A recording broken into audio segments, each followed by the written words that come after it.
Herzlich willkommen, liebe Zuschauer. Ich begrüße Sie zur ersten Ausgabe Ihres Magazins. Schön, dass Sie mit dabei sind.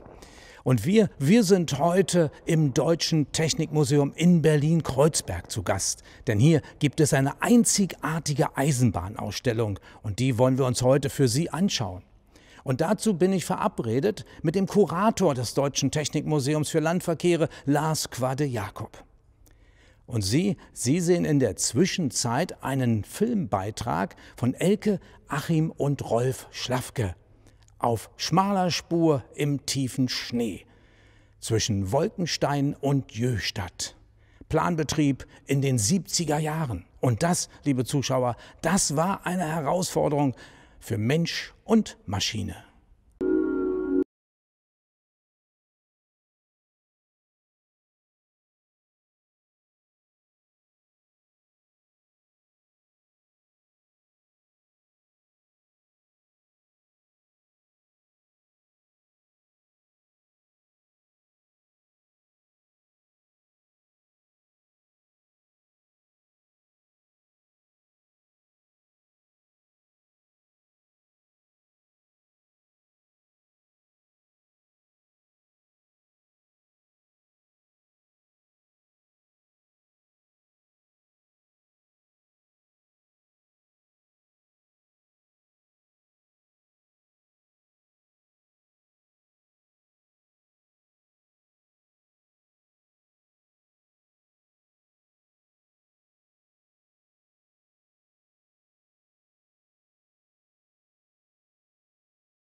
An dieser Stelle, liebe Zuschauer, möchte ich mal ein großes Dankeschön loswerden. Ein Dankeschön an alle Eisenbahnfilmer, die bei Wind und Wetter, bei Regen und Schnee und bitterer Kälte an den Gleisstrecken stehen und Aufnahmen für uns festhalten. Deshalb ein großes Dankeschön stellvertretend für alle Eisenbahnfilmer an Elke, Achim und Rolf Schlafke. Und wir, liebe Zuschauer, wir stehen am Fürstenportal des ehemaligen Anhalter Bahnhofs, der zu großen Teilen zerstört wurde. Und bei mir, liebe Zuschauer, begrüße ich jetzt den Kurator des Deutschen Technikmuseums für Landverkehre, Lars Quade-Jacob. Wozu diente dieses Portal? Durch dieses Fürstenportal haben im 19. Jahrhundert hohe und höchste Persönlichkeiten, wie das damals hieß, den Anhalter Bahnhof betreten. Also während das normale Publikum am Askanischen Platz durch den berühmten Portikus, den es ja heute noch gibt, den Anhalter Bahnhof betrat, sind Fürsten oder der Kaiser eben durch einen seitlichen Eingang, der besonders prunkvoll ausgestattet war, wie wir es hier noch nachvollziehen können, in das Gebäude gelangt. Der Anhalter Bahnhof war ja zu großen Teilen zerstört. Wie sind Sie denn an diese Teile gekommen?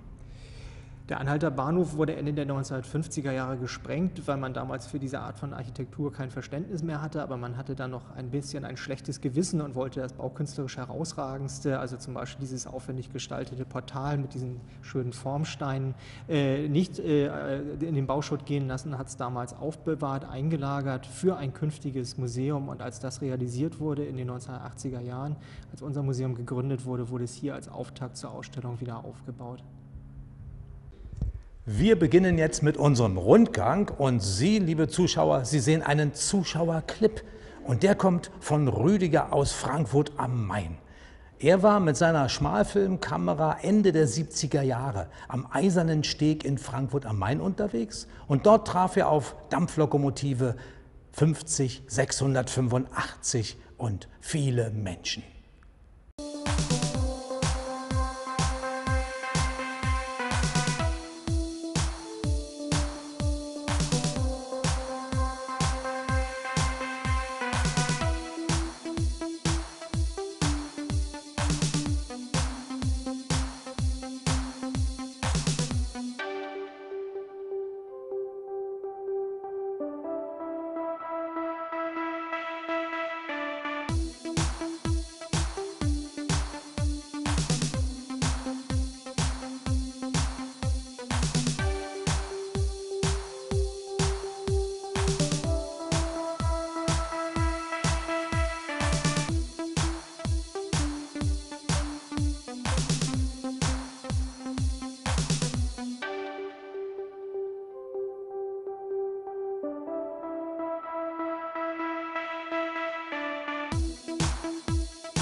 Übrigens, Dampflokomotive 50685 steht heute im Technikmuseum in Speyer und ist dort zu besichtigen. Herr Quader-Jacob, was ist das hier für ein Reisewagen? Sieht sehr spartanisch aus. Das ist auch sehr spartanisch. Wir befinden uns in einem Abteil der 4. Klasse, der sogenannten Holzklasse. Bis 1928 gab es in Deutschland sogar 4 Wagenklassen und natürlich war die 4. die einfachste für die einfachsten Bevölkerungsschichten. Hier saß man einfach auf Holzplatten. Und hätte denn so eine einfache Bevölkerungsschicht auch eine Fahrkarte für die Salonklasse bekommen können? Das glaube ich nicht. Also zum einen waren diese Fahrkarten selbst in der 4. Klasse für einen Arbeiter sehr teuer. Der reiste selten jeden Tag mit der Eisenbahn. Und zum anderen standen einfach die sozialen Konventionen der Zeit dem entgegen. Also selbst wenn er die Fahrkarte sich hätte leisten können, ob er so den Kleidungscodes in der 1. Klasse hätte entsprechen können, das ist doch sehr fraglich. Also sehr unwahrscheinlich, dass ein Arbeiter woanders als in der 4. Klasse gereist wäre. Und bevor diese Wagen überhaupt auf die Strecke gehen konnten, mussten erst einmal Gleise verlegt werden. Am 27. September 1825 wurde die weltweit erste dampfbetriebene Personenbeförderungsstrecke zwischen Stockton und Darlington eröffnet. Es wurden Gleise verlegt in einer Spurbreite von 1435 mm und diese Spurbreite, die hat sich bis heute als Normalspur durchgesetzt. British Transportfilm hat zu dieser Strecke einen Film produziert, 1975 genau. Und dieser Film, der wird getragen von den Bildern, von den Schnitten und der Musik. Und ich freue mich sehr, liebe Zuschauer, dass wir vom Britischen Filminstitut die Genehmigung bekommen haben, Ausschnitte aus diesem Film zu zeigen. Und wir, Herr Quader-Jacob, wohin gehen wir als nächstes? Als nächstes gehen wir zu einem besonderen Schatz unseres Museums, den historischen 1:5 Wagenmodellen, also Modellen von bis zu 4 Meter Länge. Das hört sich interessant an, bin ich mit dabei. Und Sie sehen Locomotion.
Wir sind hier in der Modellbahnwagen-Ausstellung, liebe Zuschauer. Und was mich fasziniert an dem Modellbahnwagen, die Detailtreue. Vom Fensterheber bis zum Türgriff, vom Aschenbecher bis zum WC, alles sehr detailgetreu. Aber wozu wurden diese Wagen gebaut? War das die Gartenbahn des Kaisers? Tja, dieser Frage gehen wir in der nächsten Ausgabe nach, denn wir sind am Schluss der Sendung angekommen. Ich bedanke mich für Ihr Interesse. Schön, dass Sie mit dabei waren und wir sehen uns wieder in der nächsten Ausgabe Ihres Magazins. Zum Schluss sehen Sie den Zuschauerclip und der kommt diesmal von Gunnar aus Thüringen. Ich sage Tschüss, bis bald und machen Sie das Beste aus Ihrer Zeit.